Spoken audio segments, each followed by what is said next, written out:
Hello, everyone.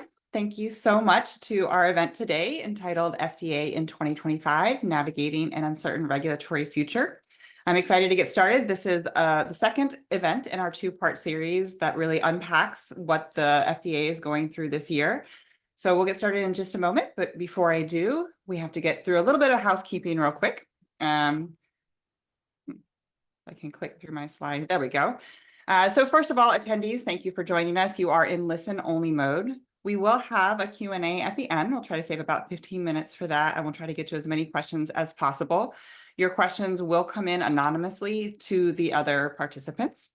And finally, this webinar is being recorded, so just be aware. Afterward, all registrants will receive a link to see the permanent video, which will also go up live on our site. If you're not very familiar with Biospace, just a quick overview. We are one of the leading news and job board career sites in biopharma.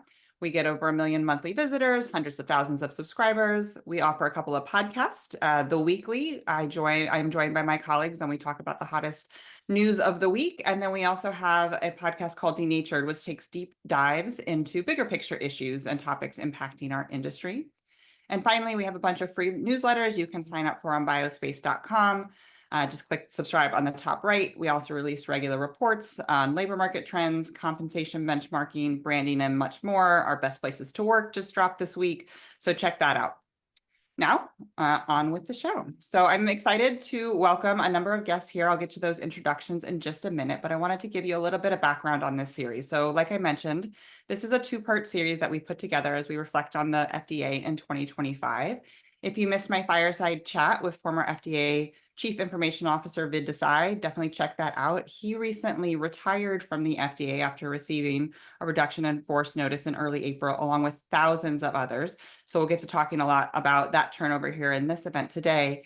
But Vid also told me that he and his colleagues had already started conceptualizing a new, more modernized version of drug regulation.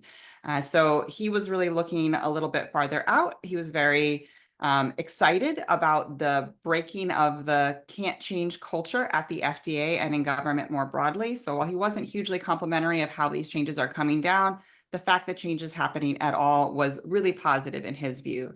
And those changes are exactly the topic of today's webinar. So those changes are coming out fast and furious. I'm sure most of you tuning in are well aware, or at least there are certain policy changes that you are attuned to and have an interest in, and maybe have some questions for our panelists today.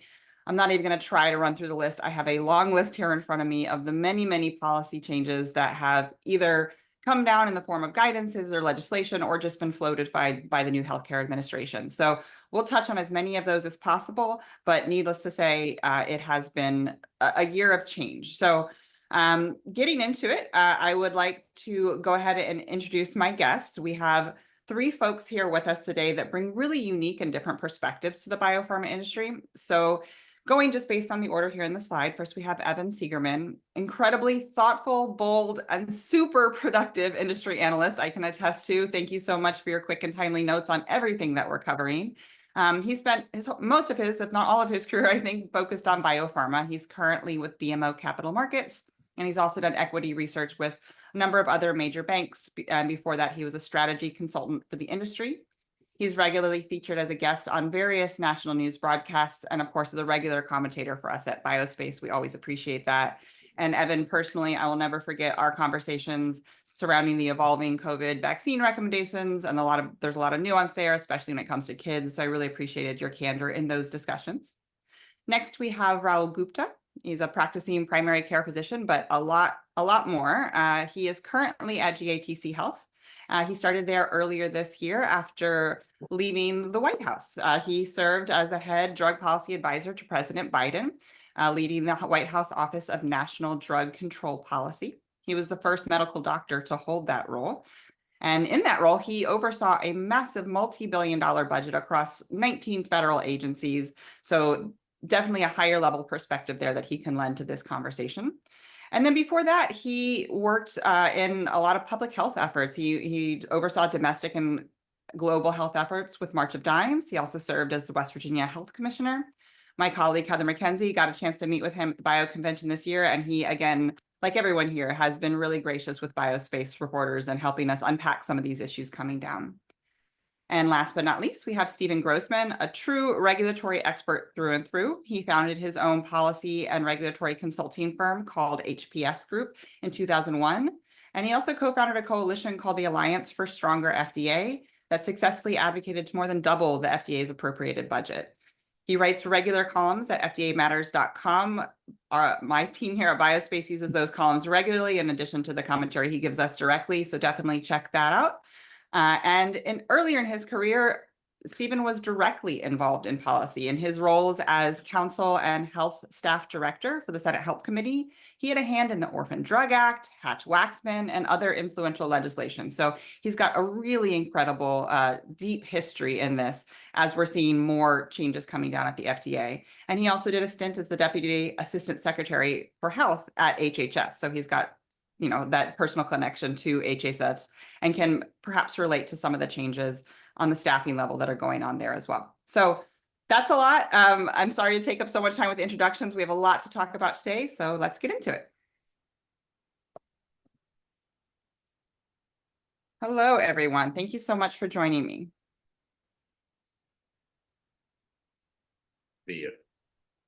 Can we see? Thank you. There we go. Okay.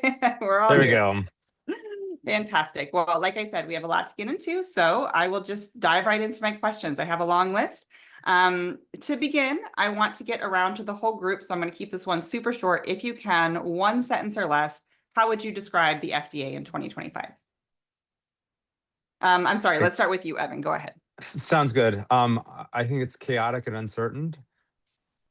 Yep, that's fine. Less than a sentence works. We can explore more on that in the conversation, but that's what I'm feeling this far. Yep. Okay, Rahul. Well, thanks for having us, Jeff, and thanks to Biospace, my colleagues here. Look, this is the way I would describe it. In 2025, FDA stands as crossroads. It can become an agile AI-enabled agency that evolves from regulator to a catalyst and support innovation and global collaboration to shape the future of medicine, or it cannot. It's got a choice. Okay. And Stephen? Well, FDA Matters has sort of three things that we would like for FDA. One is for it to be more efficient. Another is for it to be more effective. And the third, for it to be fair in its judgments. And where we are right now is they're going heavily on more efficiency, which is admirable, but we still don't have a vision that also includes more effective and fair. Okay. All right. I think that's a good starting point. We'll unpack each of those issues in a little bit more depth as we get through. This kind of goes back to your point, Evan, so I'll come back to you. You talked about uncertain. So how much in all the policy changes coming down, how much does the way those policy changes are being communicated play into the discussions for companies as they navigate this uncertainty? That's a great question. And I think what I'm seeing is that you have companies that I follow or don't, kind of in the space, say they had one set of guidance from FDA with regard to clinical trial design or how they could have a unique trial design like a unicure yesterday. And then all of a sudden there's a 180, either a CRL or, a really negative outcome from some sort of, pre-BLA meeting. And it throws everything into a tailspin. I cover Replimune, and that's been quite a flashpoint when it comes to, their oncolytic virus for melanoma. Heading into the PDUFA, they had confirmation that their accelerated approval trial was acceptable, that the confirmatory trial was acceptable. And at the 11th hour, it seemed like the PDUFA or the CRL was issued, and they were kind of left like very confused. And then it seemed that FDA reversed course. So I don't really quite know what the policy is. You're hearing a lot. And I think earlier in the year, I was like, we're in our podcast era, which is a terrible way to communicate policy because it's inconsistent. It's not, in a way that's formal and understandable. It's basically like haphazardly distributed, which is really hard for anyone in industry. Yeah, I mean, that is exactly a common theme we've seen here. You mentioned Replimune. I've also seen it with Ultragenyx, Capricor. Yeah. We had, you just mentioned Unicure. That was more recently. So yeah, I do agree that there's a lot of change there and not always clear what those expectations are. So this kind of this is a great lead into my next question. Actually, Stephen, I'll turn to you because you've written on this on FDA Matters before, but this idea of radical transparency. So both RFK Jr. and the industry leaders have called for more transparency in drug regulation. But again, as Evan was just talking about, they seem to kind of be on different pages. So what do you see as the disconnect here, and how are they defining transparency, and how can we move forward productively? Well, Jeremy Faust over at MedPage Today, sorry to mention another publication. No, go please.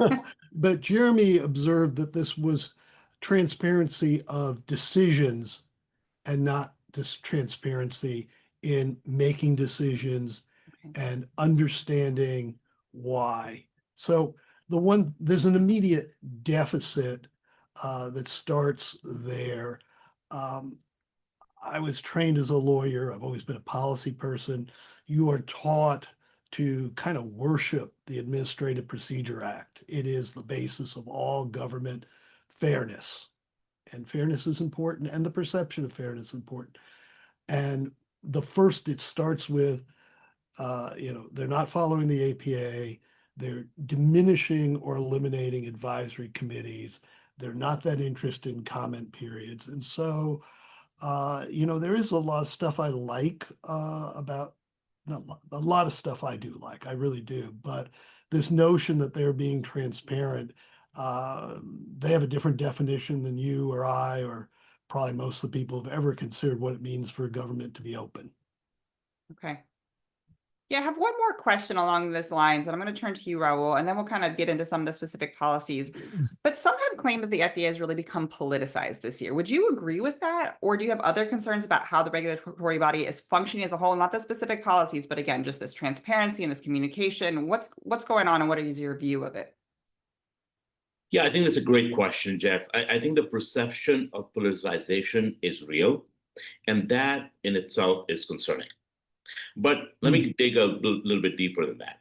It's more accurate probably to say that FDA is operating under unprecedented political pressure rather than being overtly politicized. So think about that. The agency still functions with deep scientific integrity, but it is actually increasingly caught between competing forces. Like on one hand, public expectations for speed and transparency, political demands over it for accountability, and the realities of scientific uncertainty. So what worries me more than overt politics is the erosion of trust through these mixed communication. When I was in the White House, we made a lot of decisions, but it was always to make sure that we maintain the trust of the public we serve. So when science evolves faster than the system can explain it, the public fills that gap, right, with suspicion. And I think that's what you're seeing here. So FDA's challenge isn't just partisanship, it's narrative control. It needs to communicate why behind its decision as clearly as the data itself. And that's kind of what we're talking about. So because what I worry about is in the long run, preserving the FDA's independence is going to depend less on shielding it from politics, but more on making its science understandable so that trust is built on not on just blind faith, but on shared comprehension. So that's a very important piece, trust. Yeah. No, I think that's great. And, that's something that RFK himself has spoken to and other leaders, and that they want to rebuild trust. And often this is in the context of the CDC, another public health agency that has a trust issue right now. But I think absolutely this applies to the FDA as well. And, the initiatives that they're taking are meant to rebuild trust, but is it happening? I think you're right. There's definitely that trust gap there still. So Jeff, I do really want to get into some of the specifics. Sorry, Stephen, please go ahead. Can I? Yeah, I really like what was just said. And I thought maybe going into a hard example, an immediate example that people are aware of, which is the priority vouchers. Now, I was initially very unhappy about it because the whole idea is that priority at FDA should be built around unmet medical need. And by traditional standards, that meant serious and life-threatening diseases. And it was clear that's not what they were focused on. And I've come around somewhat. And part of it is that they've taken a broader definition of what unmet medical need is. Shortages aren't unmet medical need, for example, but it hasn't been seen that way. And what I've done is I've looked at, for instance, what was the rationale for all 9 of the choices. And in all 9 cases, I could make a case that was unmet medical need. Of course, that was not the narrative they offered. Mm. The narrative they offered was that they were doing something extraordinarily different, extraordinarily special, and the implication was that they'd leaned on people to get concessions. I see. And that's not narrative. That's not useful if you're trying to build trust, if you're trying to have a narrative that people identify with. That's very interesting. I know the drug pricing came in there as well, and there was some question about whether drug pricing should be a part of the discussion, but I kind of think it kind of speaks to what you're saying in terms of them pushing for something that's unusual and new. Right. And I actually, not to go into the whole case, but I actually can build a case that was about unmet medical need more than it was anything else, because it's a unique category. Yeah, that makes sense. Okay, well, that's great. I mean, that's exactly where I was going, was to get into some of these examples. So thank you for sharing that. Let's bring up some more. I want to dive into a little bit. I'm going to start with you, actually, Stephen, to just give me your vision for what you think the FDA will look like as you see these changes coming down the pike. What does it foreshadow for you in the next 1, 3, 5 years? Do you think the bar for drug approvals is being raised? Is it being lowered? Is it just changing? What do you see as unfolding over the near term? Well, I think the problem is I can't answer that question. Eventually everybody who's dealt with a scatter plot knows that you're hoping you can draw a straight line somewhere that accounts for most of the data points. Maybe we will, but right now I can't. And so my ability to predict always assumes extrapolation, but inconsistent decision-making, lack of narrative control. Because a lot of the patterns we see is because people build a narrative that matters to them and they care about, and that argues for it being extended. Makes sense. Yeah, I mean, I feel like communication staff is very important to narrative control. I know that the biopharma industry has an amazing PR universe that really helps manage that. And maybe that's something that the FDA could lean on more in these times. It's hard with so many cuts going on. That might be playing a factor here. Jeff, I just want to also mention the point that, having attended those CEO meetings with Marty Makary and his team, the connection for us has been that you need to not be building a single gate for review process, but more like a learning loop where safety, efficacy, data feedback in real time from clinical health systems, they help to refine both drug labeling and regulatory standards. So the idea is you don't keep things in silos from phase 1 to phase 2, phase 3, and all things like that, but you actually create a learning loop where both sides are understanding and ensuring that innovation moves fast, but trust moves along with it. And so just increase communication then between the agency and the industry. Exactly, but also having a clear pathway from phase 1 onwards, so that it's not just a matter of it's not a regulatory gate. It's more like a learning from both sides, basically. Right, to start to avoid some of these perceived 180s that Evan was talking about with Replimune and others. Sure. Okay. So yeah, it is like Stephen, you were saying, how can we draw that straight line? I think maybe if we narrow in on a specific disease area. So rare disease has been one that Makary and Prasad and others have really touted as an area they want to prioritize, and they want to bring treatments to these patients who desperately need them. So Evan, I'm going to turn to you. There's been a couple of different policies that touch on rare disease that have come down. Do you see these changes as making a substantive push toward getting these rare disease therapies to market sooner, or what else would you like to see? Well, it's hard to say because we have the Unicure example with just totally throwing a wrench into how they were running their program after they got guidance. And then I look at kind of the Tatias of the world where, they got confirmation from the regulators on, using essentially historical controls, which is sometimes what you have to do in rare disease because it's unethical to delay treatment. So I think what we really need is clarity, right? You need clarity and you need consistency. I think the problem that we're seeing and that's eroding trust is you'll have a company that runs a accelerated approval pathway for a rare disease. I'm not going to name the company, and then the confirmatory trial isn't run or isn't successful. Then what do you do after it's already been entrenched? So I feel like you need that consistency because that's what gives investors, patients, and the companies a good framework to work with. It's that uncertainty and that whiplash that you get on a Monday or Tuesday morning or Monday morning. I don't know what day it is because I'm in London at the moment. We had that But same problem I this know, morning. I know. No, but on Monday morning, and it's just like, well, they had had confirmation, and then all of a sudden they weren't feeling so good from the meeting. So it's really hard, and these small biotech companies can't raise capital if they're not getting consistent messaging from the regulators on what to do. Okay, Yeah, so sorry, please go ahead. that's that, I think it's worse because we've got new people who have never run a large organization and don't have the same understanding of the importance of the things we're talking about. But it isn't new. I had a client who they created a new oncology review division. One became two or two became three. They got moved to the new division, and every single agreement they had hammered out over 5 years was thrown away. So it's not new. To me, it's the issue of how many are there being reported right now, and it is astounding and troubling. In terms of rare disease policy, this has been kind of a dance of the seven veils. And we're still, if you excuse the expression, waiting to see if there's something there. Yeah. Yeah, Prasad recently teased his upcoming paper, which might give us some more insight into N of 1 type rare diseases. And then the plausible mechanism idea. So you can have, those are all for ultra rare diseases. So rare disease as a whole, I would agree. I don't really have a clear picture of where that field is going, although it is great to see that support at least coming from the FDA. Yeah, And then you had, it's sexy, and sorry, we really Steve. are waiting for the sexy. Yeah, right.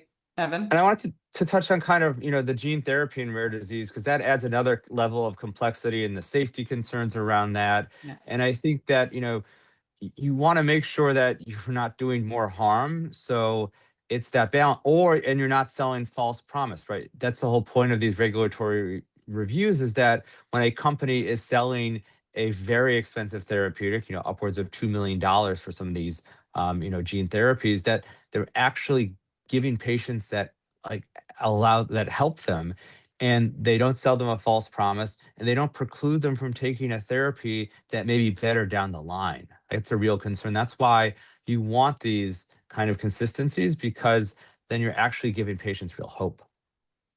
I would agree with that. I definitely remember throughout this summer when the Sarepta drama was coming down, the Right. patient community was really struggling there. And now Sarepta just reported, a failed confirmatory trial for its marketed, not gene therapies, but its marketed Duchenne's therapies. And again, this patient community is left with a lot of questions, Right. to put it that way. And the company seems confident that those drugs will stay on the market.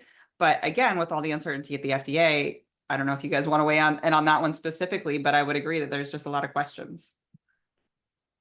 I've certainly written more about that, having started with a policy where I wasn't going to name companies and I wasn't going to name products in print. And to me, it became kind of unbearable to see the agency ad hoc try to reverse a decision that had been made. It had been determined that the efficacy level was sufficient. There's a safety issue. Let's get to the bottom of the safety issue. Right. But why is that an opportunity to reopen efficacy? And so I think a lot happened there that's still being taken apart and examined, and hopefully FDA is understands what a bad job they did over that 2 weeks, 3 weeks when there was a safety issue. Okay. And Evan, you wanted to I just add want to to, just wanted to, so I'm actually reminded of the adcoms for the original exon skipping drugs from Sarepta, and how, it was this like, all the patients were there, and it was, clearly there were efficacy issues. So I wonder, maybe, Steve, how much of this, kind of flashpoint that we feel is some of the prior issues or almost inconsistencies being worked out. And, maybe we're getting to a better place. That would be an ideal, but it seems like some of this has been going on for a while, at least in the rare disease space. Because I go back to that AdCom, and the drugs didn't necessarily have the efficacy needed, but there was a lot of impassioned pleas to get them approved. Well, if I can Yeah. respond to that, because I think it's a great question. I see the breakdown as we don't have a consistent policy for relentlessly progressive diseases. When we're, the standard, people who can't wait for us to be more certain Right. of the efficacy or more certain of the safety. And so I think there's another issue that hasn't been addressed about DMD and similar diseases, which is if there really is nothing, why isn't FDA in control of the narrative about why those patients should be given a drug or allowed a drug that has questions? One way to look at the DMD particularly is one of the commentators said, gee, either this thing doesn't work or the advocates in the company didn't do enough to develop a test. And I think there's a third possibility. We just don't know enough about the disease and about how it responds to various therapies to know what the test is yet. And we can get there, but we need an open mind. Yeah, and I want to just second that Stephen's comments with a real example.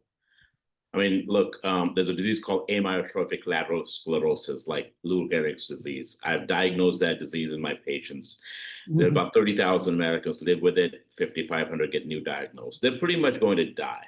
Okay, it's a very sort of killer disease. With it kind of kills your nervous system. There's no treatment, no cure, basically. And we're right now working on a cure. We're working on a treatment, but it's more of a syndrome than it is. And the important part is, whether it's Answer ALS or partners or other folks that are working in research, I do think we have to look at this as a different way. Is can we allow some sort of, a hope for these 30,000 Americans that are living today in an affordable way, so their life can be prolonged and get those through faster. Those innovation and cures and treatments that just do not exist. An alternate does not exist today. So to Stephen's point. And Yeah. when we need to have consistent policy when to say, yes, unproven, but you can have it, and no, unproven makes enough of a difference here. I'll send you the article because interestingly, my two examples are always DMD and ALS. Yeah. I was going to say, I can speak to ALS as well. I actually reported a book on that. Gosh, it's been 10 years now. But my focus was really on these DIY efforts because these patients either couldn't get into the trials because they were too far advanced in their disease, or the trial ended and the companies were reticent to do compassionate use programs for fear of a safety issue that would derail the whole program. And so these patients researched what the ingredient of the drug was, bought it online, treated themselves. And so I can speak to that desperation within the patient population. And I totally agree that if we had regulatory pathways that were transparent and clear and supportive of these more experimental treatments for these patient populations that so desperately need them, then we might be able to move forward a little bit faster. We need a different risk benefit for those patients. Sure. Yep. I would agree. Well, I feel like we could stay on this topic all day. Let's move on a little bit. We are about halfway through now. Raul, I'm going to come to you. So if we think of, best case scenario that these policies are going to be accelerating innovation down the line, what do you see as the future of actually getting these medicines to patients? What's the commercial viability there? What's the access issues? How much is role can the FDA play all the way through to actually getting these drugs into patients? Yeah, I think it's a great question because at the end of the day, this is for people. Let me start out first by saying, every president in my adult life has tried to talk about costs of medications, and they've done some work on the margins, right? Whether it's Inflation Reduction Act or more favored nation work that's happening now. But I think we kind of shy away from understanding the root causes of the elevated prices and work on those. And that goes back to discovery and the process and the money and time it takes to do that. I think with new technologies, innovation is moving faster than access. And while the science is extraordinary, but unless we evolve how we pay for and deliver these breakthroughs, they're going to remain miracles for the few. So the next challenge for me, I don't see this as a discovery. I see it as de-risking innovation responsibly and then distribution. So making sure that therapies that are scientifically possible are also economically and ethically reachable. That means that, affordable discovery and new pricing models that are tied to patient outcomes with smarter reimbursement systems. Not everything that is under the FDA's purview, but, these public-private partnerships that make the rare and high-cost treatment sustainable is so critical. So what I would say is that the true innovation isn't going to be measured by speed to market. It's going to be measured by reach to patients. And that's where the work has to happen between FDA, CMS, and really clearly the insurers and payers, where we get these to patients in an affordable way. What's the role of the developer in that, the innovator? I think what the innovators can do is, look, there is not technology available to de-risk that innovation. You can predict, we've got something called de-risk, literally, the tool, where you can with 90% likelihood predict a molecule, whether it's going to make it or it's not going to make it. So why spend the tens of years and hundreds of millions, if not billions of dollars to find out we have to shelf the molecule because of hepatic issues or renal issues? We have that technology now. So I think the innovators really need to be thinking about how do we use technologies that exist today to reduce the cost of drug discovery and move it forward. I think along those lines, Dr. Makari talked about, using predictive models and AI for kind of some of the animal tox studies that we, need to be done. And that is interesting, but you want to make sure it's you can operationalize it, and you're actually not just, creating a different problem. That's always my concern when you have kind of some of these less tested technologies. I follow a company called Schrodinger. That's what they do in some senses, but at the end of the day, it seems like they're still testing in humans for some of, the safety stuff early on. So I would love your perspective, Rahul, on kind of that idea, as it relates to what you're discussing right now. Yeah, great, thanks. I think that's a great conversation point, which is there is an effort by the FDA to phase out animal testing through new methods approach. The issue is, how do you fast track that in a responsible way? So there is now technology, whether it's organoids, cell-based chips, the AI technology and others to do that. But you got to do it faster than 100 years, and you got to bring NIH into it as well, because a lot of that money that goes into those treatment testing and all of that needs to be also being at parallel way to adapting that technology to drug discovery. But I do think it's real. I think it's possible. I think we have to go from just making announcements to actually moving forward faster. The amount of time, money, as obviously the sacrifice of animals we do. Look, 90 to 95% of drugs that pass animal testing fail in humans. That's just our data. It's just a very, very poor way to do it. But we need to develop those alternatives that we now have with technology. Sure. The development of alternatives, I mean, I've been in that debate 50 years.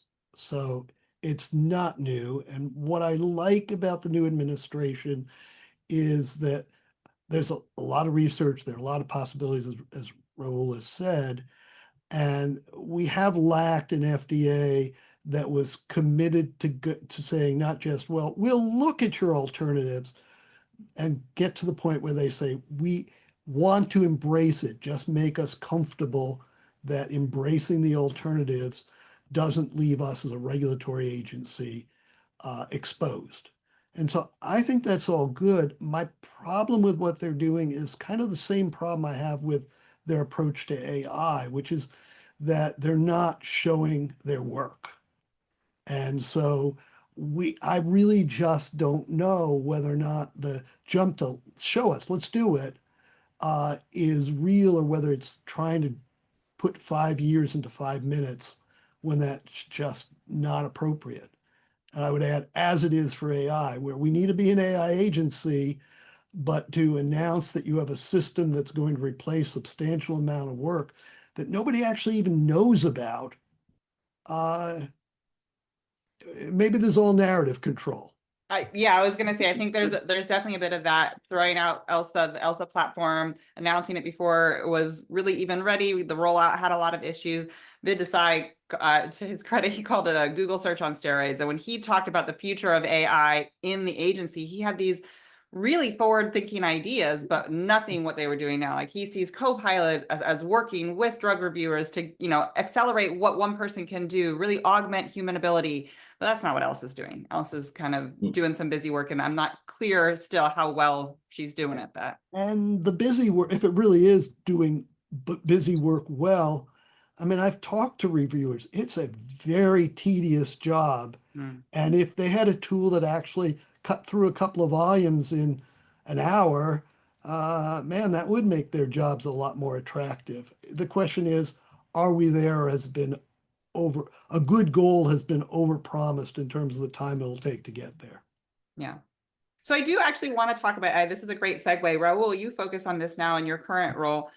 What do you see as, I just described at a high level what Desai had told me is his vision. What do you see as like the ideal use of AI for the FDA? Yeah, no, I think that's a great point, which is, as Stephen mentioned, and I think Evan even alluded to, which is Elsa is internally being used to speed up scientific reviews and data analysis. So you can review the million-page application in a matter of weeks instead of months. That's great, right? But that's not what predictive modeling is. That's not improving drug safety or improving the developmental efficiency. So I want to just give an example, like as I mentioned, de-risk platform. So an AI-powered predictive risk intelligence system is what I see, which can evaluate drug candidates for safety, efficacy, and off-target risks before clinical trials. So when you adapt that type of thing, and it's going to need a workforce at the FDA that matches that technological advances, basically. And when you use this type of tool, it can help the agency detect risks earlier. It can help design and with their sort of clients more efficient and targeted clinical trials, and actually reduce reliance on animal testing while it provides like transparent and mechanistic modeling across like genomic and proteomic pathways. So I think that's what I see as leveraging predictive AI systems that the FDA could do to enhance really resource efficiency and accelerate the review process. That's going to be a game changer. Elsa is nice, no problem, but we need to have supporting faster evidence-based go, no-go decisions without additional systems integration. And these models create and allow that to happen. Gotcha. This is a really hot button topic. Stephen, did you want to weigh in on it as well before we move on? I'd only point out the article I wrote on this a few months back was the enthusiastic skeptics approach to AI at FDA, and it's still warranted, and I so hope we can get there because regulatory science and AI were made to work together. Okay. No, I see. I mean, AI is going to take over the world one way or another, right? Like I think we're just at the cusp. And yeah, a lot of growing pains, but obviously a lot of excitement too. So I appreciate your input there. We'll definitely watch and see how that plays out. Evan, I want to turn to you again, and I want to get specific again, if you will. This is kind of a big question. Hopefully you've had a time to think about it, but what do you see all the numerous policy changes that come down? Is there any one that jumps out at you as potentially the most impactful or one we should pay attention to? Or are we going to fall back to that? You just don't know yet because everything's a little uncertain. I mean, I feel like that's the easy answer. I know. I mean, I do want, this is a tough one. I think some of the flexibility around rare disease is going to be very important in codifying that into actual, like, this is how you should do it. What I'm concerned about, though, on the flip side, is changing the way we look at accelerated approval for oncology drugs. And I think kind of messing with that could be bad because, in any oncology drug development, you always start off with the sickest patients and single arm trials because of the ethics around it. And this kind of goes back to the Replimune issue. So how, is the agency steering away from that? Are they going to still be supportive? Because I'm concerned that we may not have, the great oncology drugs that we have. And I appreciate Vinay Prasad's skepticism around some oncology drugs that don't extend life, but we should do those tests, while trying to get the drugs to market as quickly as possible. So it's kind of two sides. I think there's promise when it comes to improving the way we look at rare disease, but I'm concerned around maybe some of the components of oncology, maybe because Replimune's front and center in my mind, And how do you ensure that novel technologies and novel therapeutics get to cancer patients? Because they don't have, they don't have years to wait necessarily. Yeah, it's that same balance we were talking about in rare disease more broadly, or in ALS. It is a near impossible calculation. But Right. yeah, I Well- appreciate that insight that the FDA seems to be pushing that balance, but inconsistently, and so it's a little bit hard to judge. They're going to have to change. right. I mean, the more obvious example is Alzheimer's. If you wait for the most serious patients, Right. you're going to get zipped for the next 50 years. So I don't think it's whether the agency has to change. It's how is it going to change so that it's not disserving any patient or any disease, and doing it fairly, which is still an important theme to me. And I hope people haven't abandoned the idea of the agency should be objective and fair. And I think that, Go ahead. sorry, I was going to say, you brought up Alzheimer's, and I think, there were issues clearly reviewing aducanumab and that whole debacle, and that actually set back, the enthusiasm around, Leqembi and Kisunla from Biogen and Lilly respectively. And I think what's important about that is you want the agency to create a level of trust in these products, because a lot of physicians are very skeptical, even though they both have full approvals. They're skeptical on these products because of the baggage. So it's ensuring that policy today helps address some of the baggage that may have been, caused in prior FDAs.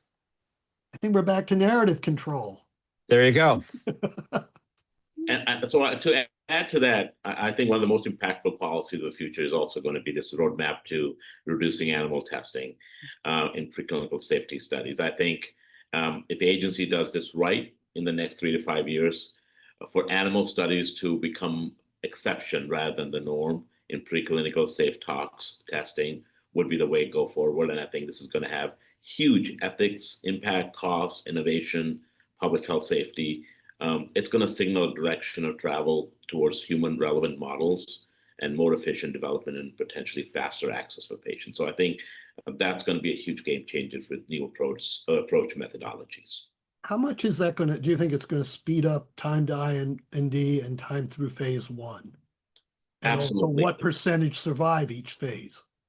Yeah.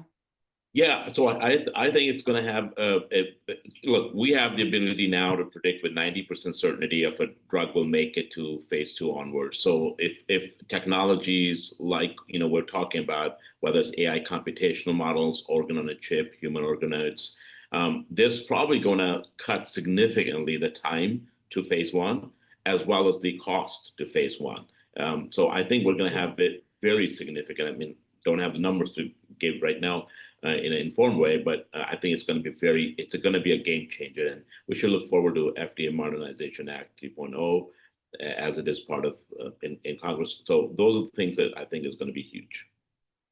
Yeah, I could see that. It could change the whole structure of the way research is done from the earliest stages, because you're planning for a different sort of approval pathway. That's interesting. Okay.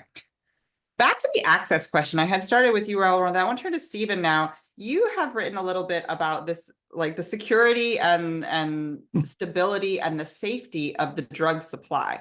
So if we focus in on that aspect of access, the issue of drug supply, what do you see as changing currently? And is it for the better or for the worse? Unfortunately, greed never goes out of style.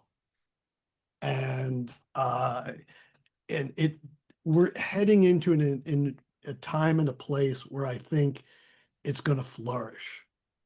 And our systems aren't capable of handling it now. I read reports from group with patient safety and imports, and the system is leaky.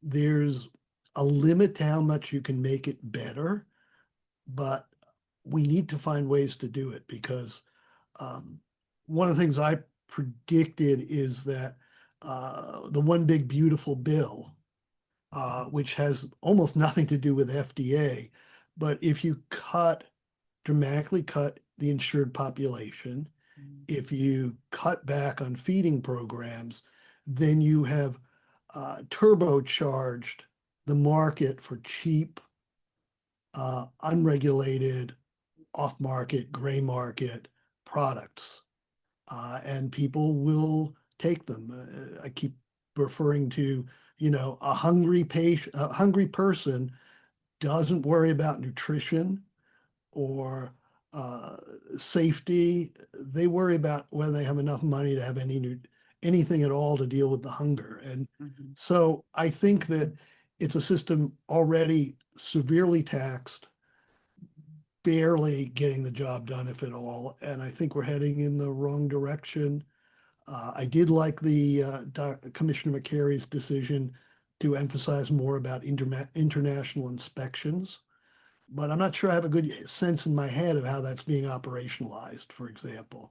And we need a more comprehensive view of how to make the country less leaky. Right. And And- green, there was also the green list of the APIs that kind of played into this to make sure we have the proper APIs. There's also the whole push towards onshoring manufacturing Right. here, but I think the Yeah. APIs are still probably going to stay largely elsewhere, even if the final product is made here. It's not just um, an import problem at all. It's, and I'd use as an example of people somehow, I come into contact with people who somehow think that somehow people are more honest about food and drug quality and safety than in any other area. But just look at the level of Medicare and Medicaid fraud, not the part that's meant to drive votes, but the actual, how many people are pushing drugs and devices, for example, that don't work, that have never been improved. We saw an example not quite 20 years ago where an economic substitution was made in milk products in China, and 300,000 kids globally were impacted by it. And it was all economic, and the economics are getting worse in regard to is there a market, is there a place for cheaper goods of lesser quality? And, Yeah, go ahead. Oh, yeah, I was going to say, go ahead. sorry, Raul. So I was going to say a discussion on FDA wouldn't be complete if we didn't talk about compounded GLP-1s. I was waiting for, I mean, come on. Novo reported today, and they're still complaining about how it's a headwind to them. And I think, Steve and Raul, you can attest, this is probably unlike anything we've ever seen, because in my view, it's kind of a bastardization of what compounded drugs should be. This is taking API that's probably, mostly labeled not for human consumption, made in China, repackaged in facilities that have dubious kind of oversights, and being sold as the real thing, or being sold as a close copy of the real thing. And I think that's really doing a disservice. And I feel like FDA should be, they don't need to protect Novo Nordisk or Lilly per se, but they need to protect the population. And I think selling products that are not actually semaglutide or tirzepatide, that are licensed products, like that's a problem. We have a generics and biosimilars regulatory framework for a reason, and this is just something that's so strange. I don't know. I'd love to hear your guys' comments. Yeah, look, I think we could really agree with that. I do think though that this is going to happen. It's probably the beginning of a larger problem. Right. But I did want to go back a little bit of, and this needs to be regulated better, no question about that. But we spent some time looking at the national security component of these things. The number one threat we talk about, from national security is a kinetic conflict in South China Sea. But today, an average American age 60 and over takes about 23 medications a day. 23. And the KSM, the key source materials, come mostly from that part of the world, right? So the question now becomes is, there is an easy, it's not over sort of stating when I say that if that conflict happens, we're going to see more Americans dying on the streets than in battle zone. That's where we are today. So we've got to figure out a way to control the drug supply and chain, starting from key source materials. And that goes back from there to APIs and to production. None of the manufacturing in the US would make any sense if we don't have that. And that's a part that I think each administration is slowly warming up to, but it is the most significant national security concern that exists. And these, the alternatives that have been compounded, GLP-1 and others will come behind it. are just a symptom of that problem, basically. No, but that makes sense. And I'm glad you raised it, Evan, because I think the one difference that I see with GLP-1s, and yes, I agree that this is going to be a problem across the board, but what's different with GLP-1s is just the size of the market and the fact that it's so Right. consumer driven. And so it's accelerating, I think, this conversation and this problem, because it's not just compounders too. It's that we reported on the research peptide companies that are Right. selling research peptides for research purposes that people are now taking. That's insane. Well, I think what's interesting though, this gets into affordability. I know it's kind of out of the conversation with FDA, but the journal reports that there's potentially an agreement between Novo and Lilly and the administration for Wegovy at $150 starter doses, Zepbound at $300. That's getting closer to where compounded products are today. So I think once you get the pricing down, people will stop using those compounded products. There will always be a little bit, but that definitely helps. I disagree. I have spent a decent amount of time, and I focus more on what the GLPs are creating a two-tiered system in which regulated products and being regulated Yeah. costs money Yeah. are competing with unregulated products.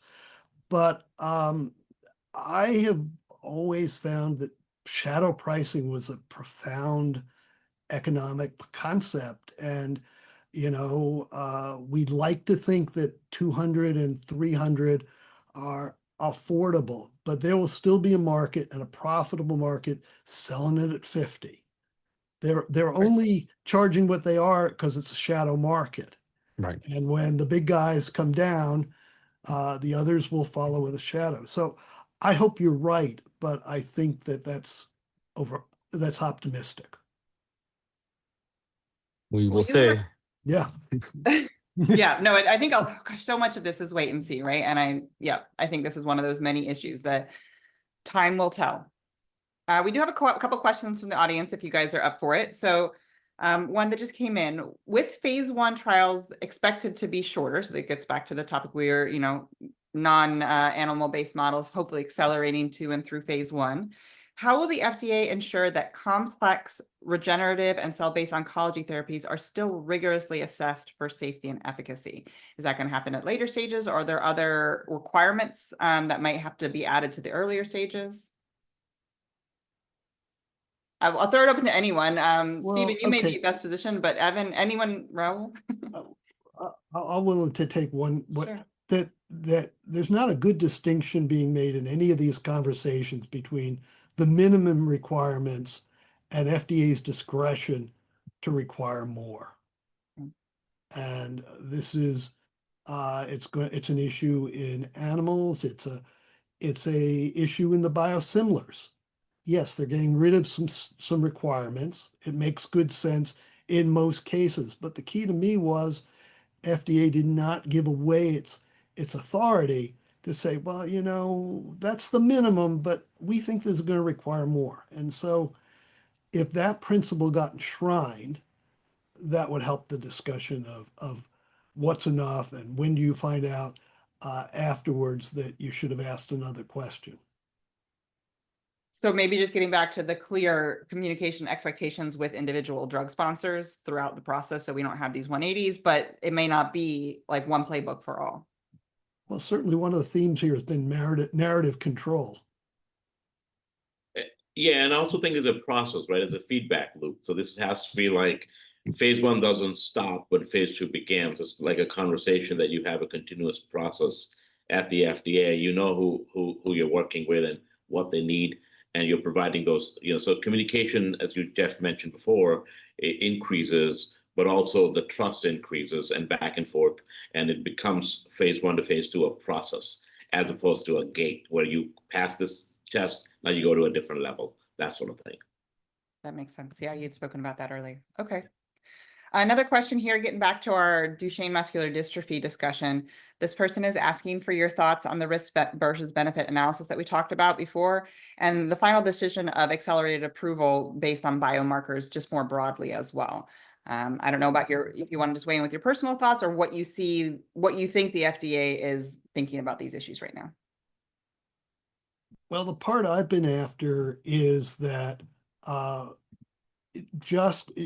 system that's being run now is kind of based on exceptionalism, and the rules are completely arbitrary. You know, why does DMD get a little extra consideration, but maybe not ALS? And what's needed is a policy that says we have a class of people, they have a relentlessly progressive disease.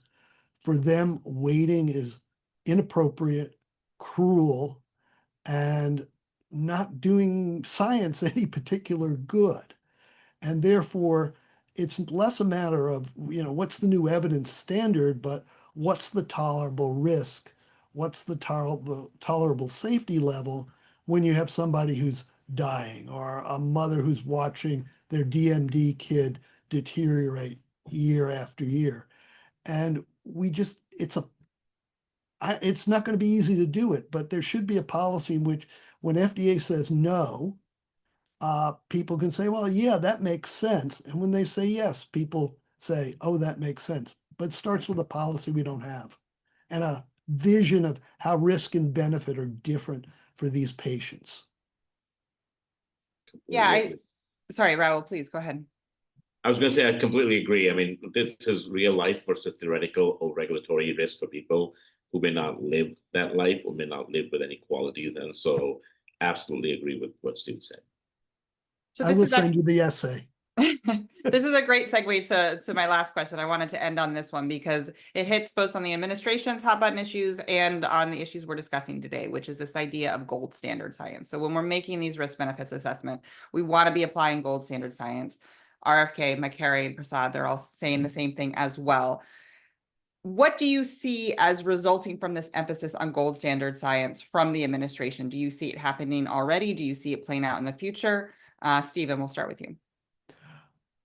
Okay, well, I have two problems with it. One, it looks at if you look at the 9 criteria they listed in the, I think it was an executive order, it completely misses the fact that science is only so advanced at any given moment. You have to make decisions. And when you have to make decisions, it will always be subject later to, well, did you use gold standard science? Well, there didn't exist gold standard science based on what we now know. And I think that's some of the rehashing of COVID is about retroactively applying a degree of certainty that was impossible at the moment. And I think part of that plays into the fact that lack of experience in the people who are making the decisions right now of running a large organization, of being put in the moment where they're publicly accountable and they have less than perfect information. We all make decisions every day on less than perfect information. It's a fact of life. So, Evan? gold standard is illusory. Yeah. No, I think the term, I mean, it sounds like it's a talking point because gold standard is just, what is that? What, like, it varies by, you know, disease area. And it, to Steve's point, it doesn't necessarily exist, because if you're on the precipice of developing new technologies for rare disease or oncology, there is no gold standard. You're kind of making the playbook as you go. So what you really need is real dialogue, controlling the narrative, and, you know, back and forth to help identify what the goal is and how this technology or this process can get to that goal. So I think gold standard is kind of just a talking point that resonates with the broader populace that doesn't actually mean anything. All right. Raul, I see you chomping at that. You and can I'll have the just last add- word here. Yeah, I'll just add, look, it's been about 10 months. You know, the gold standard terminology may indicate a shift towards greater scrutiny and accountability, but the impact is really going to depend on how these principles are applied in practice. We haven't seen a whole lot. So again, I remain partially optimistic, but they've got to get the right team, right principles, share it with the public, make sure. I mean, the way it works is the IRS system, right? You got to give us your taxes and you got to vouch for some things, and we got to then test it in an audit to make sure that's true. So gold standard science has got to be an IRS audit kind of equivalent to see, okay, tell us what you mean, and then practice it in public. Very good. Well, I think that's a perfect way to end. Thank you all so much for your time. Thank you everyone for joining us. A lot of great insights here, and stay tuned for the final recording. Thank you. Thanks, Jeff. Thank you.